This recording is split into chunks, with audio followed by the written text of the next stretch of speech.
الحمد لله رب العالمين نشهد أن لا إله إلا الله وحده لا شريك له ونشهد أن سيدنا وعظيمنا محمدا عبده ورسوله اللهم صل على هذا الحبيب الطبيب العالي القدر العظيم الجاه وارض اللهم عن سادات ديننا أبي بكر وعمر وعثمان وعلي ورضي الله عن السبطين المحترمين الحسن والحسين ورضي الله عن سادات ديننا وأمهات المؤمنين ومن تبعهم بإحسان إلى يوم الدين.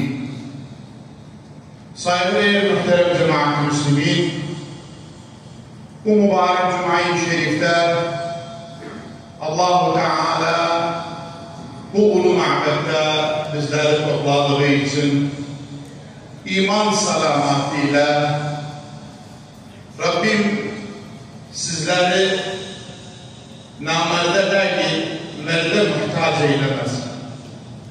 Amin. إخوتي الأفاضل جاء الإسلام بسعادة البشر. Allah-u Teala bu İslam dinini bize bahşetti. Bütün insaniyetin saadetine erişmek için. وأرشدنا من خلال فعل الأنبياء بأن الأمم لا تقوم لها قائمة ولا تسعد إلا بالأفعال والمواقف. 124 bin peygamberin hayatına baktığımız zaman Allah-u Teala bize en önemli ders verdi. Milletlerin ayakta durmağı hiçbir zaman sözle değil, illa ki fiil göstermek, illa ki mevkufu beyan edeceksin. وبهذا نالوا شرف المعية مع أغلى الخلق وحبيب الحق. Bizden önceki ashab-ı güzin, Âl-i Beyt-i Tayyibin adlarını dünyada en temiz, en dürüst kitaba koydular. O da Kur'an-ı Kerim'e koydular adlarını. Allah-u Teala vasfediyor özlerini.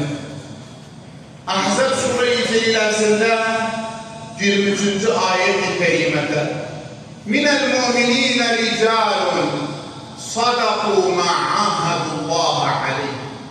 Peygamber Efendimizin övgüyle bahsettiği etrafında olan ashab-ı güzin Allah-u Teala'dır ve mâ beddelû tebdîle. Hiçbir zaman dürüstlüklerinden, doğru adımlarından hiçbir zaman taviz vermedi. Dünya karşılarına durdu ama geri bir adım atmadı. Diğer ayet-i kerimede Fetih surasında Allah-u Teala ne buyurur? Estaizu billah Muhammedun Resulullah. Aşkıyla buyurun bir salavat.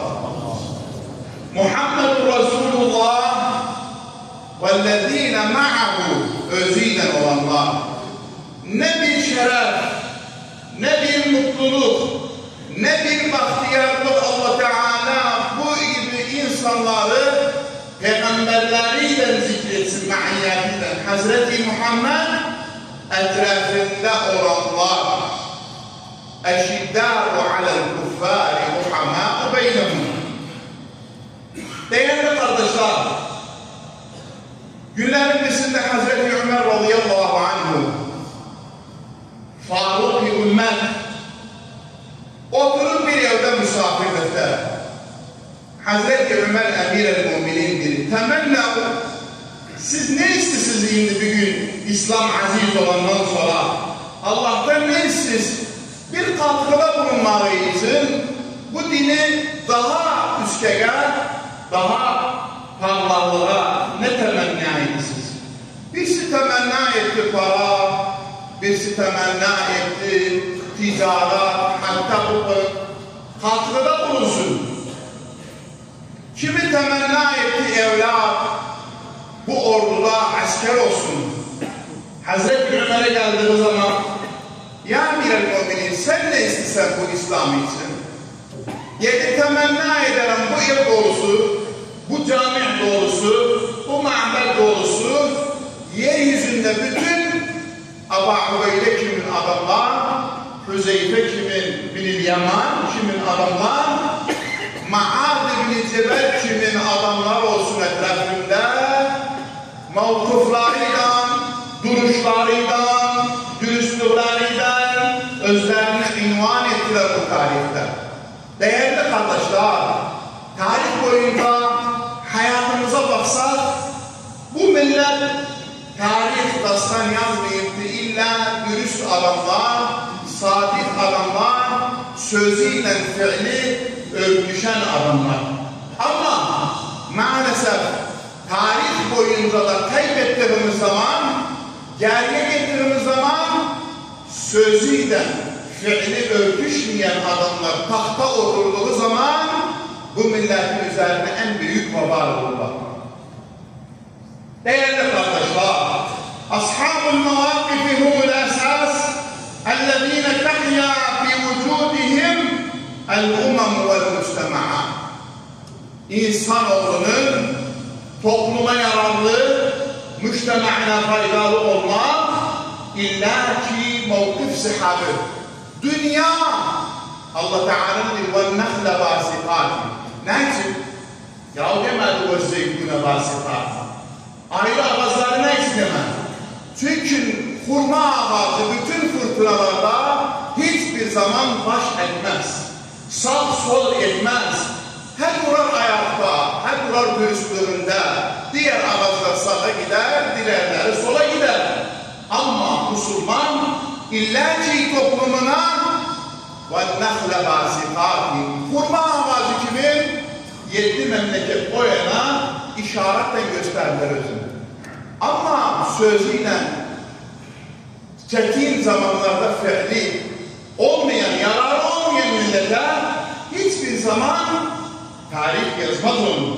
Hakkın, adaletin, faziletin, doğruluğun, hakikatin olduğunda bu hayatı tükenmek mecburundayız. Sevk etmek mecburundayız. Olmayıp da o safhaya getirdiğimiz dünyamızı ne millete yararımız olsun, ne camia, ne tarihe, hiçbir şeye faydamız olmasın. Değerli kardeşler, Hazreti İdris Allah'ın peygamberidir. Aleyhi ve ala nebiyyina salatu vesselam. Kâle marartu leylete üsriye bi İdris'e fissemâ'i râbi'a. Hazreti İdris'i Peygamber Efendimiz Mi'raç gecesinde 4. kat asmanda gördü. Ne için? Allah Teala وَذْكُرْ فِي الْكِتَابِ إِدْرِيسَ إِنَّهُ كَانَ صِدِّيقًا نَبِيًّا وَرَفَعْنَاهُ مَكَانًا عَلِيًّا. Üsken makamlar nasip etti orada. Ne için? Çünkü Hazreti İdris'in attığı bütün adımlar, ağzından çıktığı bütün sözler haksi örtüşürdü. Allah Teala hayatını din için uğrunda sevk eden adamı Allah Teala her daim âli makamlar nasip eder. Değerli kardeşler, muhterem cemaat-i müslimin, Hazreti Ömer zamanında bir ordunu istiri göndersin Falastin'e. Ama etrafında olan mescidler, askerlerdir ya Emir-el Müminin. Orada Rum askerinin bir arkalonu var. O çok dahi, çok zeki bir kaittir. Bizim askerlerimiz bunun mekrına, çetinliğine alışkan değil. Korkarsan hezimete uğrar. Hazreti Ömer ne dedi? Eğer bunların arkalonu var ise, benim de arkalonum var, Hazreti Muhammed'in de arkalonu var. Sağlık Amr ibn As'ı. Amr ibn As Falastin'i ishar ettiği zaman, uzun bir zaman fethedemiyor o kadar. Amr ibn As gider arkalonun karşısına bir Resul diye, elçi diye. Baksın harda zayıf noktalar var, oradan gitsin ötürüsün. Bak tarih boyunca adamlar gelip bir fiil eder, tarihte yazılı adım mühim değil. Ama o dürüstlük ben söyleyeceğim. Biri Amr ibn As girende Arkabun'un kalasına, çıkandan sonra, müzakereden sonra Arkabun gel buna ensede bir ok çalıp öldürür özünü.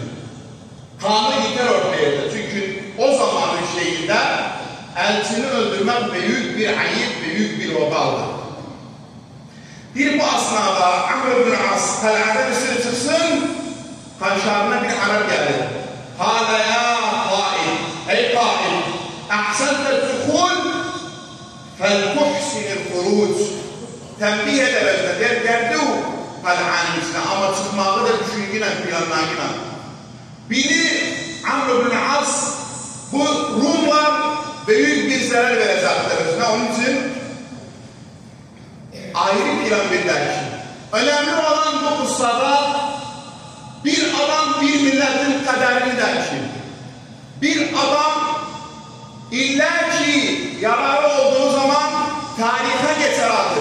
Önemli der ki adımız zikr olur, olmaz. Mühim der ki meçhul asker olanda illa ki Allah Teala şe'nini bilerek veya bilmerek bu şeyler.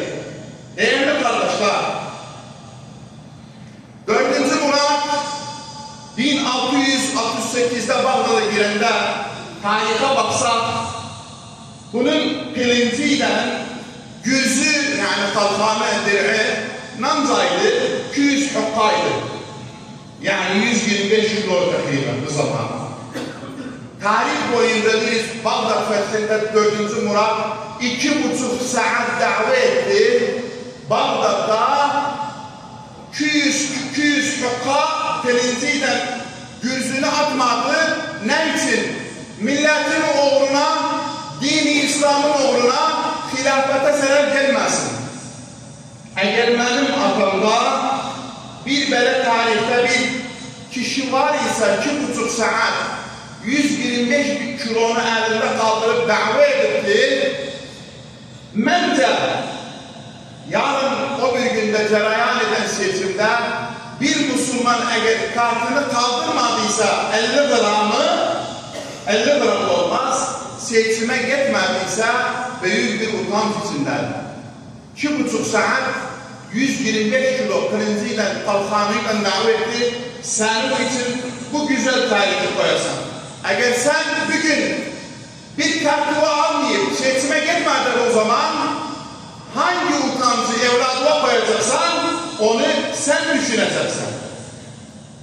Değerli kardeşler, Nine Hatun Sarıkamış Savaşı'nda Hazreti Esma Ebu Bekir'in izinde yürüyen hatun. Nine Hatun Sarıkamış'ta 1914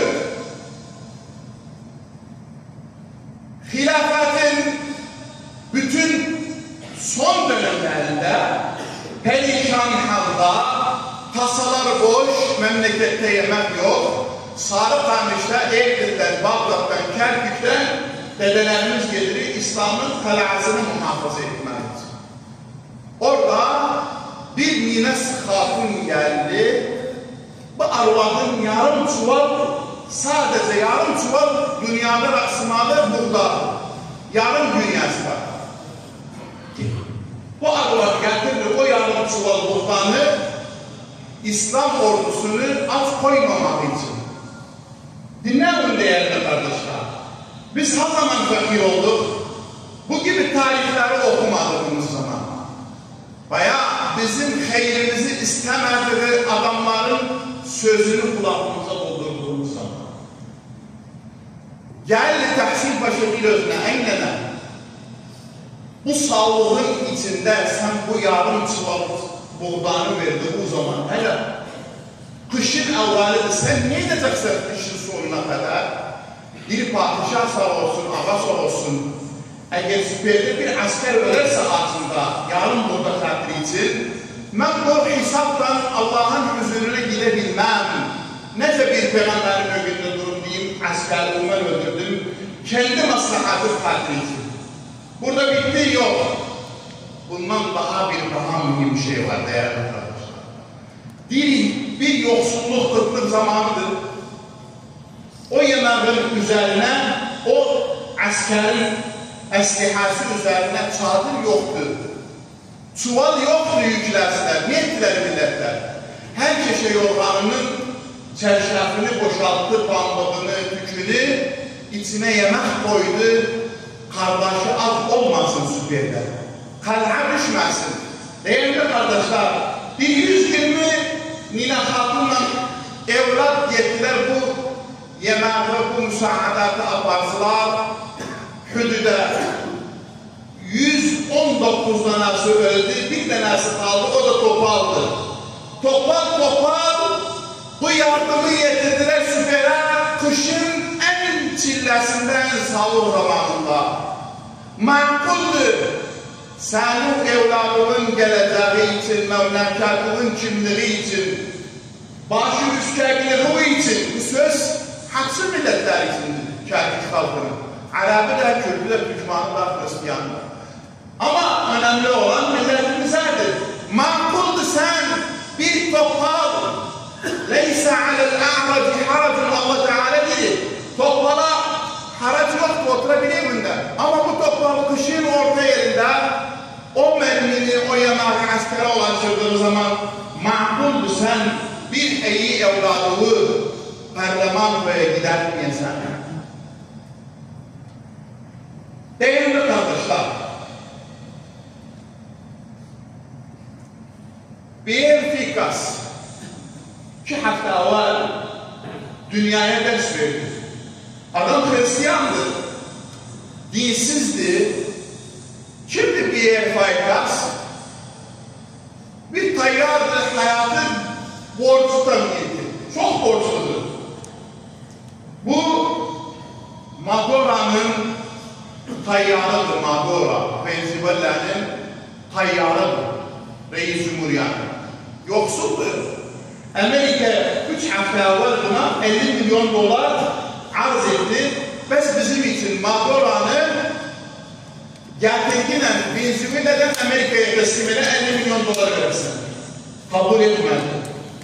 Hristiyandır, dini yoktur. Ben milletimin büyüğünü kafira veya milletimin düşmanına teslim etmem.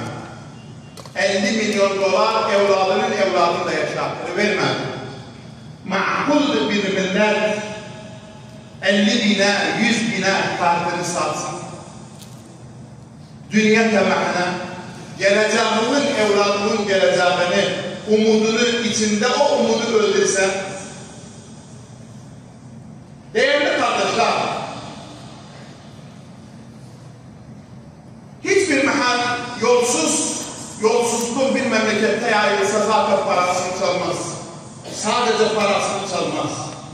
Ama yolsuzluğu bir memlekette yayılsa hem para oraya gider, hem geleceği oraya gider, hem tarihimin değerini kaybedersin.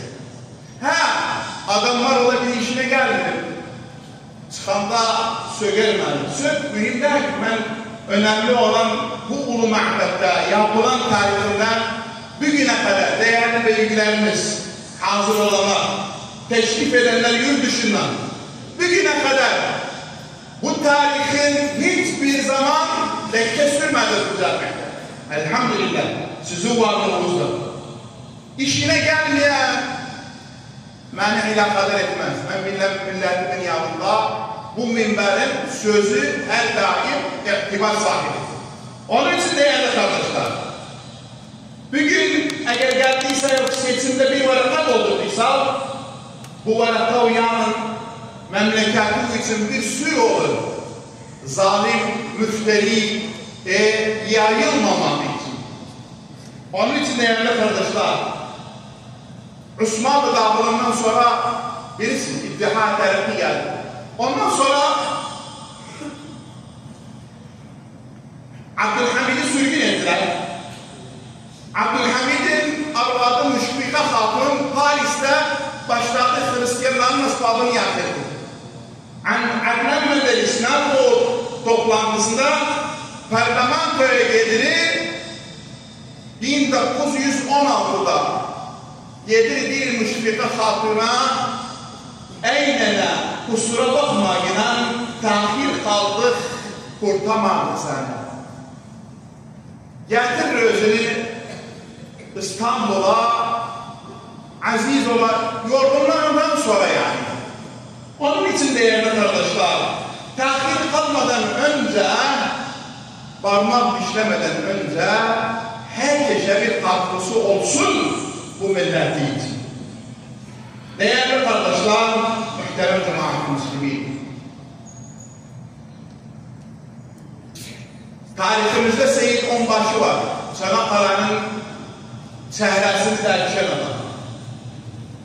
215 okka bir mermini kaldırdı. En büyük Hristiyanların gemisini batırdı. Ali de arkadaşıdır. Müzakkiratında böyle yazdı. Biri bitti.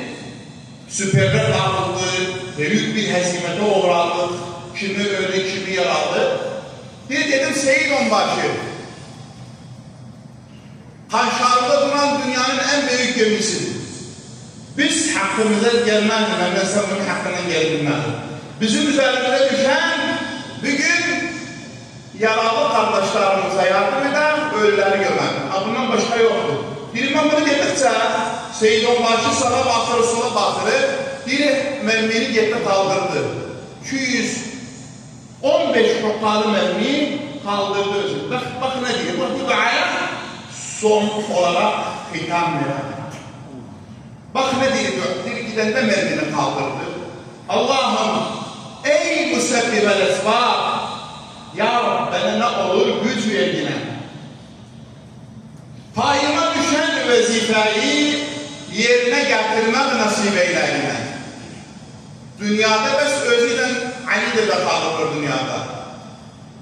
Əskələ kırılıb, süper dağılıb, rafiə yoktur, mermiler hapsı kal. Dil üzerine düşen vazifəni ya Rabbi, Peygamberin xatiri için bir ümmetli olarak mənə vazifəmi yerine getirmek nasip elə.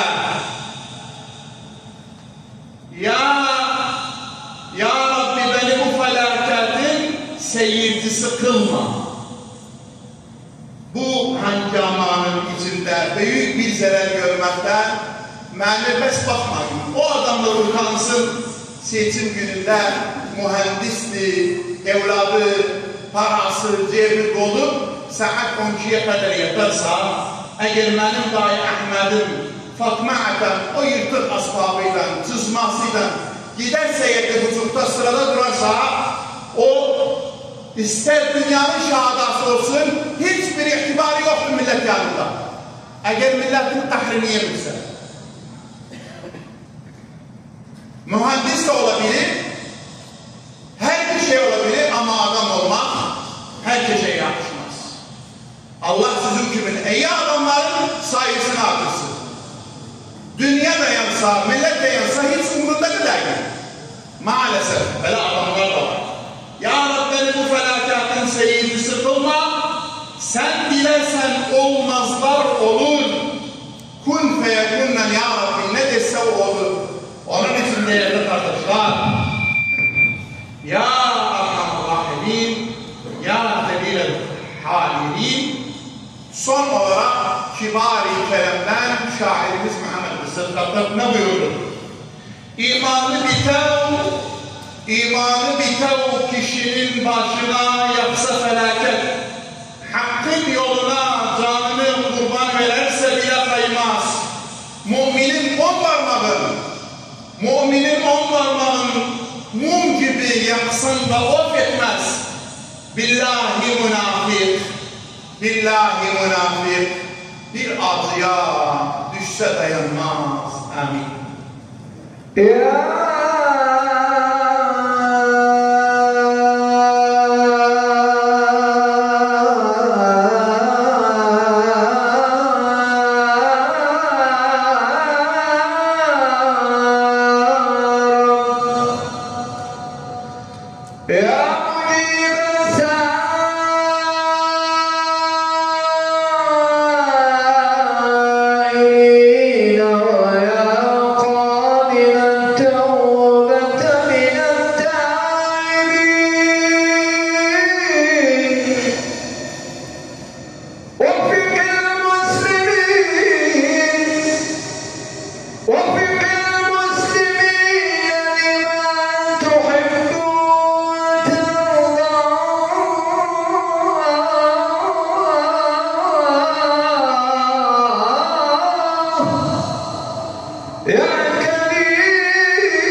muslimin.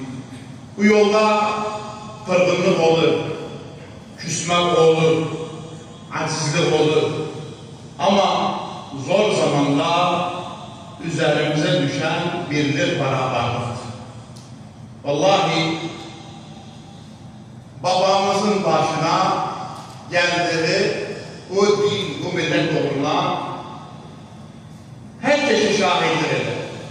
Bu kardeşimizle üzerimize atılan iftira, yazılan raporlar haksız yere pişmiş tavuğun başına ve sonunda geldi. Ama kırgınlığımız var. Büyüklerimiz otururlar. Ama bugün birinde beraberlik yüzde, tabi vakti değil. Eğer bir tane bu davaya gönül verirse veya parlaklığını isterse bu milletin, bu memleketin bugün hitap günü değil. Bugün gelen adayla ondan sonra hesaplaşmaya 4 yıl var. Değerli kardeşler, muhterem cemaat-ı müslimin, dua faslına geçelim. Ne olur 11-11'de geri kalmayalım, inanmayalım. Vallahi geleceğimizi elimizden almak için değiller bu işleri. O dili tartılmak diyor. Aslına gelse olabilir o sosyal medyaların ipi kasması kimin elinde? Allahu alem. Onun için değerli kardeşler, dua faslına amin diyelim. Ey Rabbel alemin, bugüne kadar emrini yerine getirdin. Resulünü mahcup etmedin. Sen bizleri bu mutlu yolda mahcup eylemedin. Ya Rabbel alemin, ömrümüzü çaresizlerin gözyaşını silmek oldu.